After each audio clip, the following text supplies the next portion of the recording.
Recording in progress. 자, 리프킨은 사회적 상호작용에서 우리가 살아가는 사회에서 사람들이랑 서로 이야기를 주고받거나 평소 지낼 때 자기 표현은 에서의 나를 표현하는 것은 본질적으로 연기하듯이 연극적이고, 그러면 표면 연기와 심층 연기로 이루어진다라고 언급했다. 이 둘의 차이점이 시험 문제로 나올 수 있겠습니다. 이 표면 연기는 뭐냐? 내면의 자연스러운 감정보다 의례적인 표현과 같은 형식에 집중하여 연기하는 것이고, 심층 연기는 내면의 솔직한 정서를 불러내 자신의 진정성을 보여주는 것. 뭐 용어야 뭐 그렇긴 한데 크게 어려울 건 없겠습니다. 자, 그래서 표면 연기는 의례적인 표현과 같은 형식에 집중하여 연기하는 것. 얘는 연기하는 거라고 되네요. 심층 연기는 내면의 솔직한 정서, 진정성을 보여주는 거. 그럼 반대로 얘기하면 얘는 진정성이 아닌 것도 있는 거죠. 인터넷에서의 커뮤니케이션에 주목한 리프킨은 가상 공간에서 자기 표현이 더욱 활발히 이루어진다고 보았다. 사회적 상정보다 가상 공간에서. 자, 가상 공간. 가상 공간의 특성에 주목한 연구자들은, 자, 그래서 일상생활보다 가상 공간에서의 자기 표현이 훨씬 활발하다.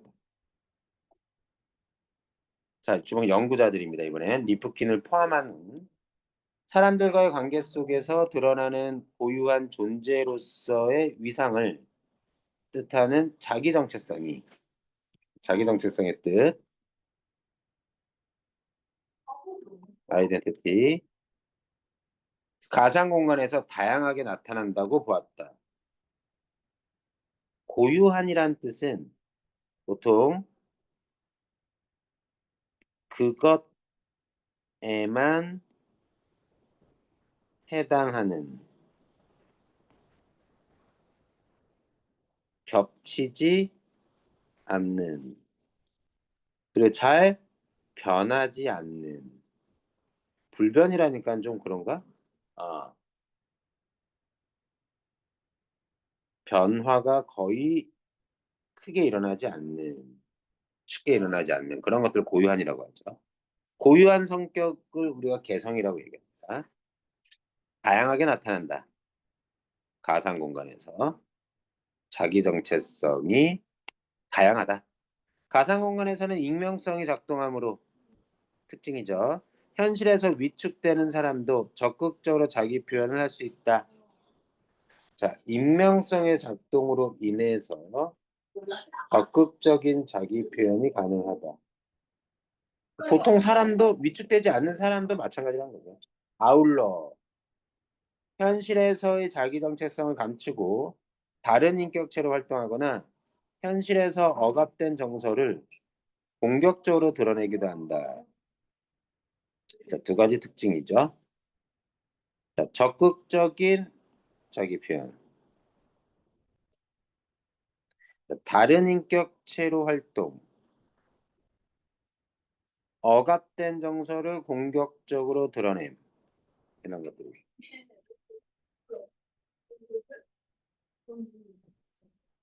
자, 게임의 아이디, 닉네임, 아바타 등 가상 공간에서 개별적인 있을 때는 인터넷 아이디에 대한 사이버 폭력이 넘쳐나는 현실도 이와 무관하지 않다. 왜?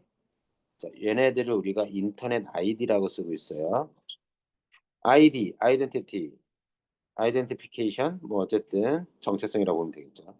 인터넷 아이디에 대한 사이버 폭력이 넘쳐나는 이유는 가상 공간에서는 현실 공간과 달리 억압된 정서를 공격적으로 드러내고 다른 인격체로 활동하고 적극적으로 자기 표현을 하기 때문에 나타난다. 3단락.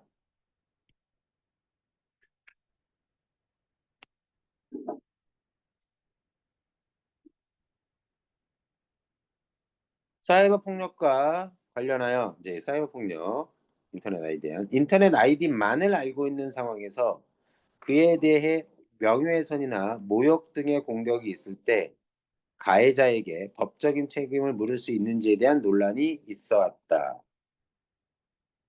인터넷 아이디만 알고 있는 경우에.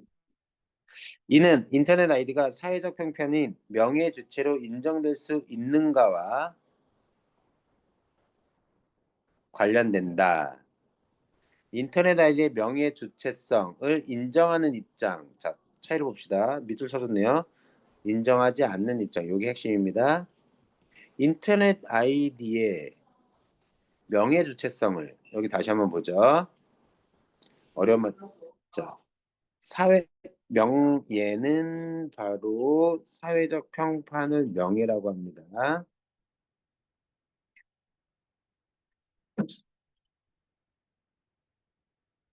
다른 건 다 모르고 인터넷 아이디만 알고 있을 때 그걸 명예훼손이라고 할 수 있느냐?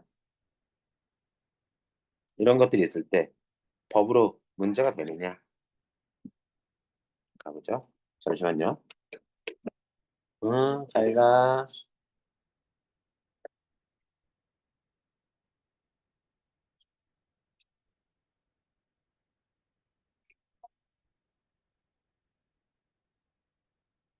잠시만요.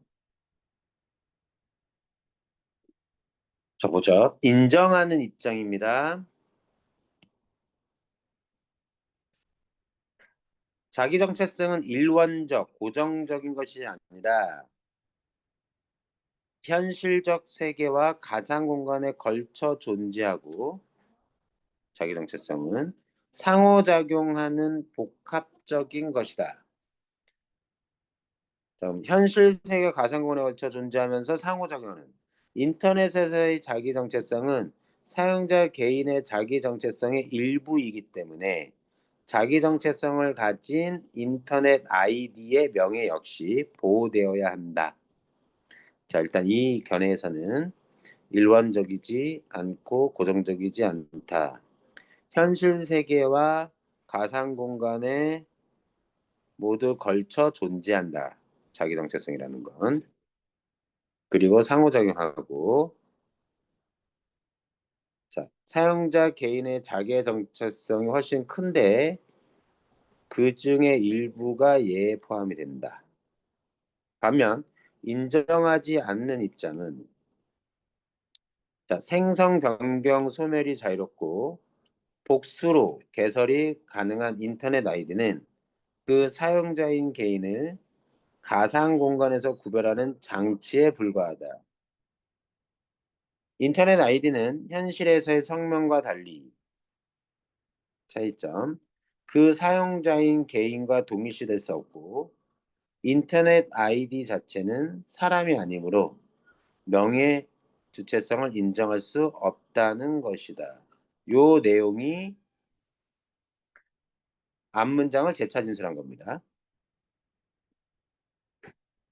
장치일 뿐이다. 사람이 아니다. 요거는 살짝 정리하면 되겠네요. 자, 인터넷 아이디의 명예 주체성에 대해서 이것을 인정하는 입장은 첫 번째, 자기 정체성에 대해서 어디에 존재한다? 현실 세계에도 존재하고 가상 공간에도 존재하는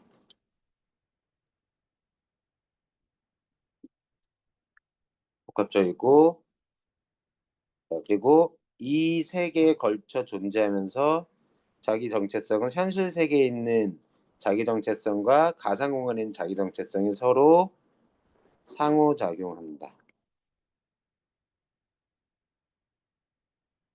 그리고 사용자 개인의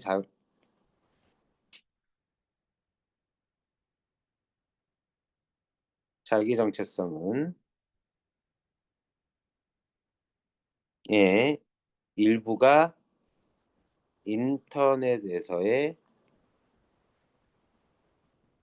자기 정체성이다.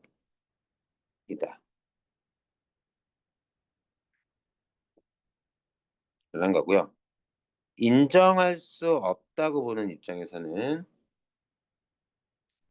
자, 그 아이디를 인터넷 아이디를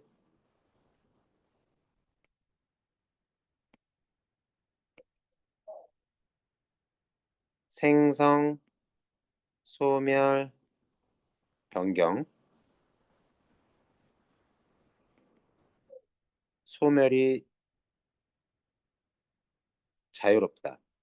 이 말은 그래서 명예 주체성을 인정할 수 없다는 건 어떤 명예를 가진 주체로서 인정하려면 이런 것이 자유롭지 않아야 된다고 보는 거야. 조금 더 복수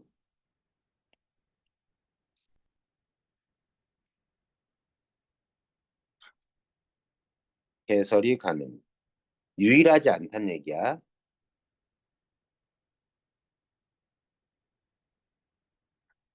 그 사용자인 개인과 동일시될 수 없고 인터넷 여기 구별하는 장치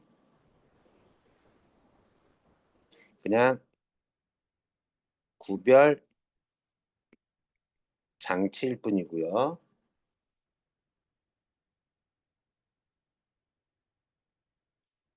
동일시 불가능. 사용자 개인과 동일시할 수 없다.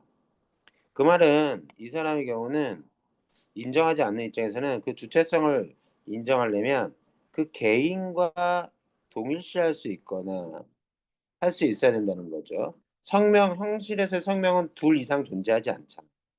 쉽게 만들고 변경하고 소멸시킬 수 없잖아. 성명과 좀 다른 거죠. 특히 현실의 성명과 그 다음 단락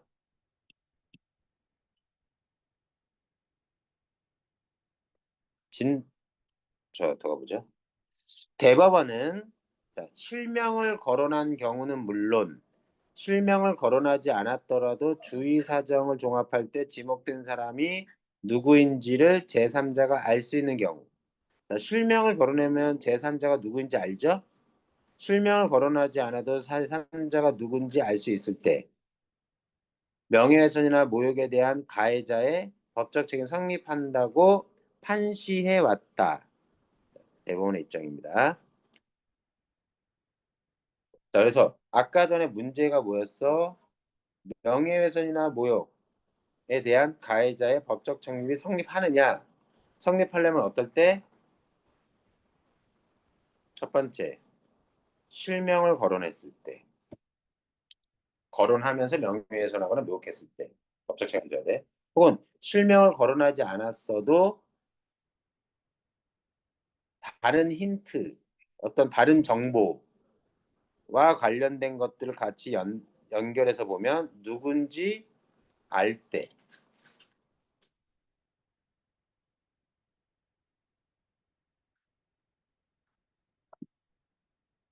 이를 수용한 헌법재판소, 이번에 헌법재판소입니다.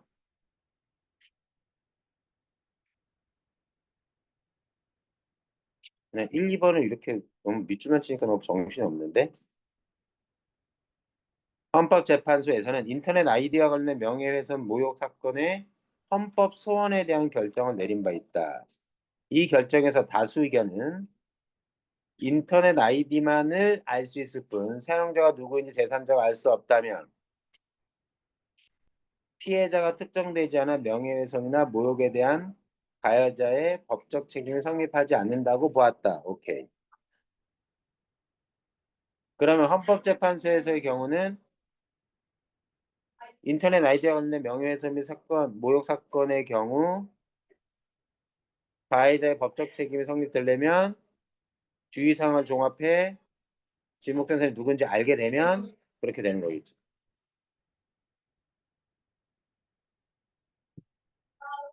혹은 아이디와 함께 누구인지 알 때. 반면 소수 의견은 뭐냐? 인터넷 아이디는 가상 공간에서 성명과 같은 기능을 하므로 제3자의 인식 여부가 야 법적 책임의 근거가 될 수 없다는 소수 의견도 제시되었다. 그래서 이 소수 의견의 경우는 소수 의견의 경우는 이거는 제3자 인식 여부가 법적 책임을 낼 수 없다. 여기 다수 의견의 경우는 없다면 수정되지 않아 성립하지 않는다. 이 경우는 여기의 견해를 어느 정도 반영한 거겠지. 성명과 같은 기능을 한다라는 건 여기겠지. 그래서 3자의 인식 여부가 법적 책임에 근거될 수 없다는 건 얘가 인식하나 못하냐 상관없이 책임을 져야 된다는 얘기겠죠. 잘 보셔야 됩니다. 법적 책임에 근거될 수 없다는 말은 3자의 인식 여부가 여기에선 없다면 명예훼손이 돼. 3자가 알 수 있다면 법적 책임을 져야 돼. 3자가 알 수 없으면 다수 의견 적어볼게. 헌법재판소의 경우 다수 의견은 자 인터넷 아이디를 다 알고 있는 상태 두 가지 경우가 있어. 제3자가 인식했느냐, 제3자가 사용자를 인식하지 않았느냐, 인식했으면 책임을 져야 돼. 할 수 있으면. 하지 않았으면 책임을 안 져도 돼. 그런데 소수 의견은 인터넷 아이디를 알고 그대로 따라가 볼게. 그럼 사용자가 누구인지 제3자가 인식을 했느냐, 제3자가 인식하지 못했느냐, 했든 안 했든 책임져야 된다는 얘기야. 이럴 때 이 소수 의견의 견해는 이 인터넷 아이디의 명예 주체성을 인정했기 때문인 거겠지. 얘는 아닌 거고.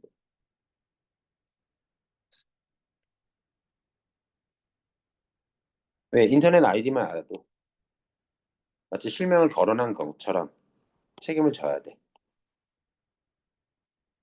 다수 의견은 마치 실명을 거론하지 않은 것처럼 누구인지 알 수 있어야 돼. 인터넷 아이디만 알아서는 안 돼. 그런 얘기야. 문제 실제로 풀어봅시다. 14번. 내용과 일치하지 않는 거예요. 요 필기한 내용은 내가 톡으로 다시 보낼게. 자, 심층 연기는 내면의 실증 연기 위해 형식에 집중하는 건 표면 연기였지. 그냥 1번입니다. 나머지 보자. 리프키는 현실 세계보다 이런 거 가로 가상 공간에서 자기 표현이 더욱 완성하게 일어난다. 오케이. 가상 공간에서 개별적인 것으로 인식되는 아바타는 사이버 폭력의 대상이 될 수 있다. 자, 인터넷 아이디에 대한 사이버 폭력이라고 얘기해서 얘네들은 개별적으로 인식된다고 했고 인터넷 아이디인데 얘네들에 대해서 폭력이 가해진다고 했었습니다. 그래서 적절하죠. 여기 익명성은 가상 공간에서 자기 정체성이 다양하게 나타나는데 영향을 미치는 가상 공간의 특성. 오케이. 그런데 여기 잘 봐봐. 익명성이 어떻게 나오냐면 익명성으로 인해 적극적으로 자기 표현을 나타낸다고 했는데 현실에서 자기 정체성을 갖춘다는 게 익명성이잖아요. 그래서 이번엔 어때요? 다른 인격체로 활동하기도 해요. 어떻게 됩니까? 익명성이나 자기 정체성을 갖추는 거랑 같은 말이지. 그래서 익명성으로 인해 얘가 일어나는 것만이 아니라 익명성으로 인해 다른 인격체로 활동한다. 그러니까 자기 정체성이 다양하게 나타난다. 가상 공간에서의 자기 정체성은 현실에서의 자기 정체성과 마찬가지로 타인과의 관계 속에서 나타난다.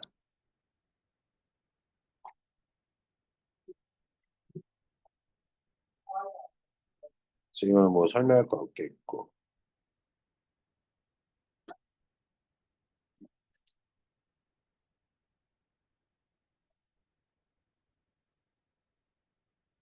이게 잘 봐야 될 게 자기 정체성의 정의를 봐야 돼. 자기 정체성은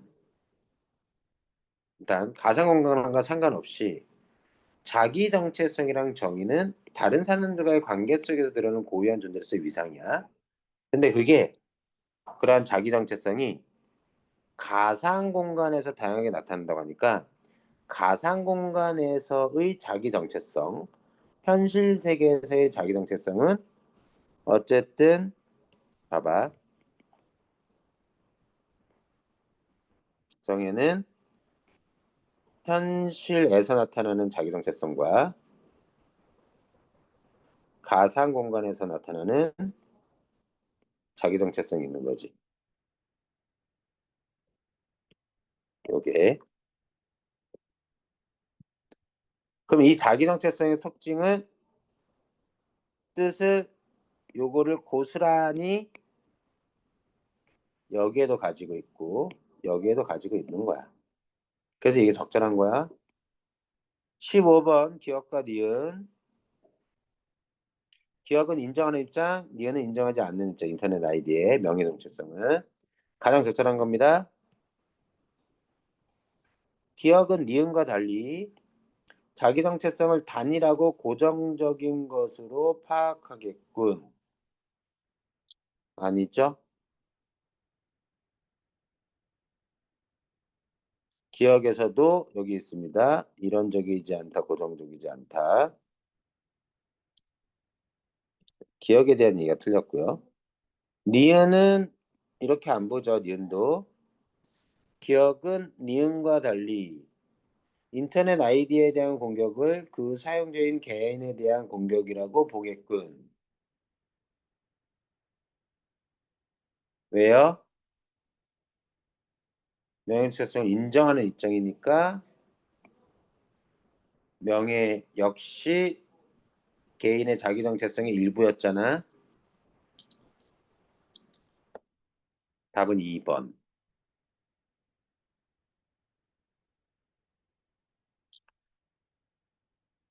자, 얘도 볼게요. 니은은 인터넷에서의 자기 정체성과 현실 세계의 자기 정체성이 상호작용한다고 볼 거야. 자, 봐봐. 니은은 그런 말이 아예 없어. 상호작용한다는 게.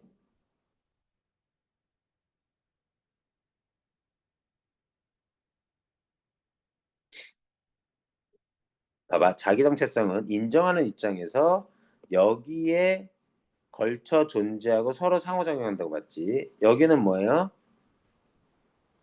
인터넷 아이디는 사용자인 개인을 구별하는 장치일 뿐이야.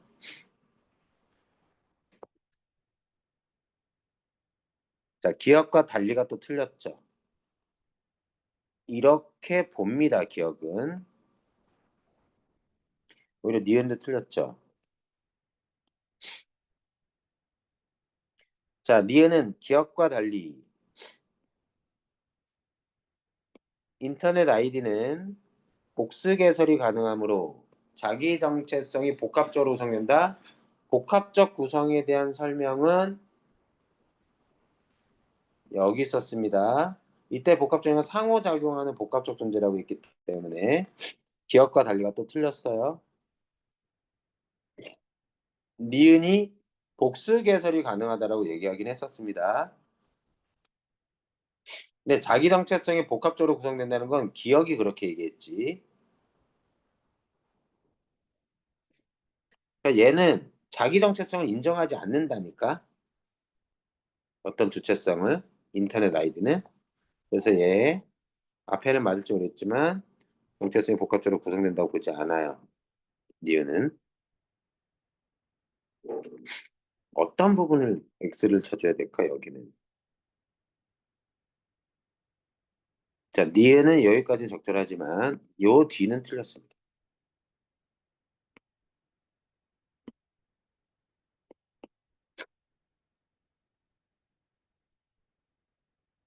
기억, 니은 모두 인터넷 아이디마다 개인의 자기 정체성이 다르다고. 아니, 니은은 인터넷 아이디에 자기 정체성이 있다고 보지 않는다니까. 답은 그래서 이렇게 보면 되고요. 식별 장치일 뿐이에요. 니은에서는. 자, 16번 봅시다.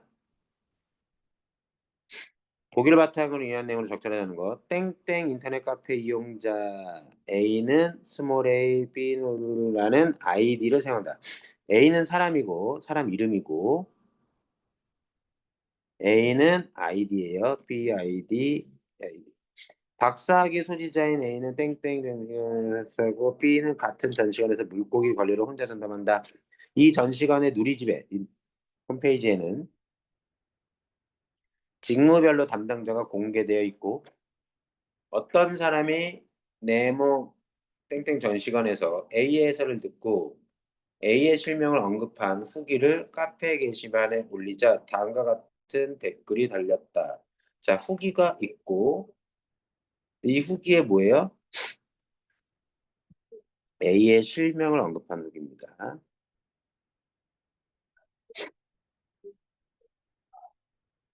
어떤 사람이 올렸어요.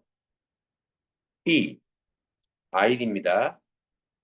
A가 박사인지 의심스럽다. A는 여기는 명예훼손이고 ABC는 실명이다. 아이디로는 그 사용자의 개인정보를 알 수 없으며 ABC의 법적 책임에 영향을 미치는 다른 요소는 고려하지 않는다. B가 썼습니다. B는 누구냐면 A는 여기 해설사고요. B는 같은 전시관에서 물고기 관리하는 혼자 산다는 회사. 어떡하면 좋아. 어, 자, 그래서 A가 박사님 입장에서 얘기를 했고, A는 뭐라 하냐면, 이것에 대한 댓글로 네모 전시관에서 물고기를 관리하는 B는 실명은 밝히지 않았지만 인터넷 아이디를 사용했습니다. C. 게시판 분위기 흐리는 A는 이런 식으로 나와요. 자, 이때 가를 봅시다. 가가 어디냐면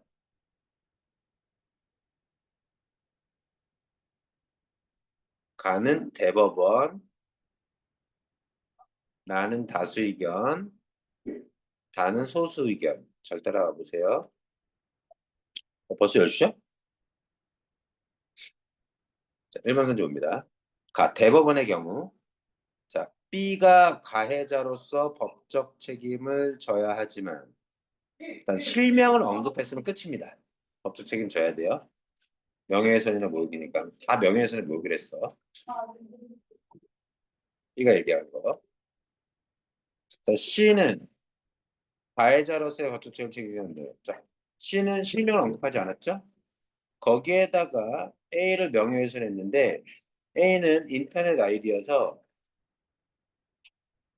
실명을 언급하지 않았는데 아이디만으로는 알 수 없대잖아요. 개인 정보를. 그죠? 그 아이디만 언급했기 때문에 법적 책임을 지지 않겠네요. 자, 다수 의견입니다. 다수 의견은 제3자가 명예훼손을 했어도 인터넷 아이디에 대해서 제3자가 그 사용자가 누구인지를 알 수 있었느냐? 따라 알 수 없었으면 책임 안 지고 알 수 있었으면 책임집니다. 보죠. 나는 B가 가해자로서 법적 책임을 져야지만 자, B 보죠. B는 실명 언급했어요. 얘는 인터넷 아이디를 공격한 게 아닙니다. 어떻게 보면. 그죠? 얘는 B라는 애는 져야지만 A는 가해자로서의 법적 책임을 지지 않는다. A 보죠. A가 이렇게 B를 모욕했습니다. 인터넷 아이디를. 네, 물고기 관리하는 땡땡 정시간 이걸 통해서 제3자가 누군가가 이들과 상관없는 누군가가 B가 누구인지 전시관에서 물고기를 혼자 전담합니다. 근데 전시관의 인터넷은 직무별로 담당자가 공개되어 있는데 거기 물고기 관리하는 담당자가 나오겠죠? 근데 혼자죠? 그럼 알 수 있어요? 없어요? 있죠. 그러면 다수 의견에서 보면 책임져야죠.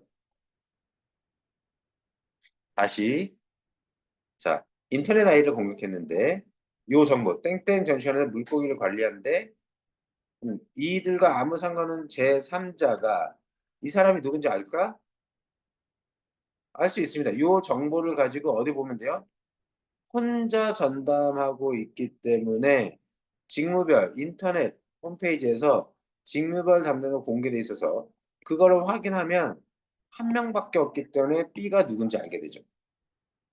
그럼 제3자가 누구인지 알 수 있는 상황이죠. 그러면 책임을 지지 않는다고 틀렸지. 16번의 답은 2번. 다 끝났어, 다 끝났어. 자, 가와 다는 A가 가해자로서의 책임을 져야 하는지 여부에 대해 같게 본다. 자, 가는 아까 봤지만, 이번엔 다시 봐야죠. 자, 가 다시 한번 볼게요.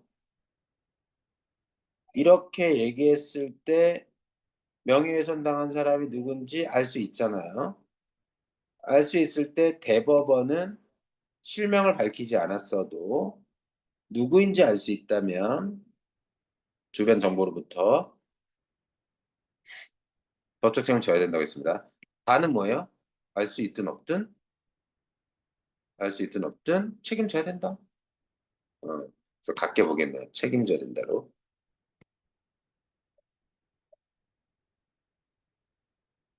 나와 다는 B가 가해자로서 발생했는지 여부에 대해 각격 자, 다? 자, 실명 밝혔죠? 실명 밝혔습니다.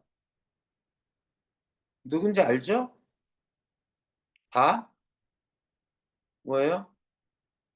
이거는 솔직히 B가 한 행위는 B가 한 행위는 실명을 아예 드러내서 얘기했기 때문에 이건 인터넷 아이디에 대한 공격이 아니라 실명에 대한 공격입니다. 성명과 같은 기능을 한다. 이런 얘기를 해서 실명을 거론하는 경우 이를 수용했다고 얘기하니까 이거는 누가 봐도 다 그냥 뭐예요? B는 누가 봐도 B는 법적 책임을 져야죠.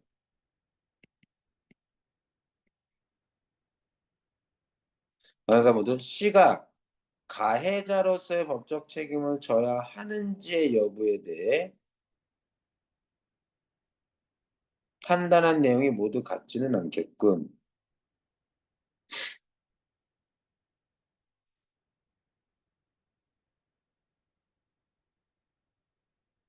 A의 해설에 대한 얘기 박사님 심스럽다 해서 C가 게시판 분위기 흐리는 A.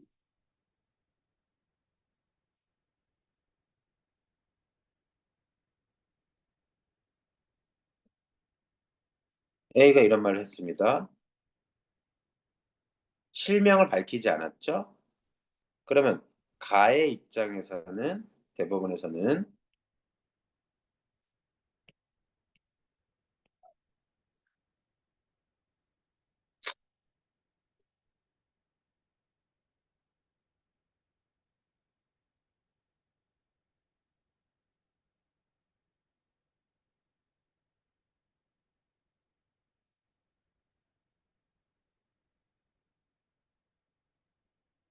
다시 한번 볼게요.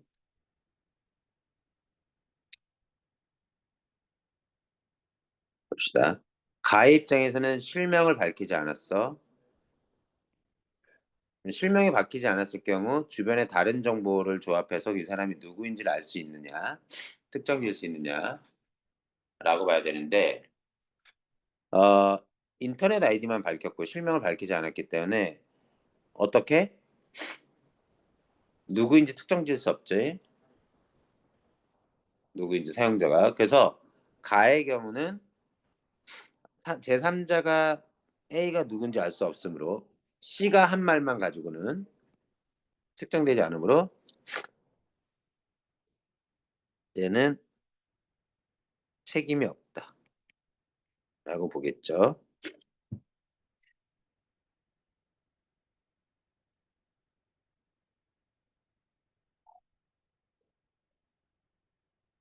나는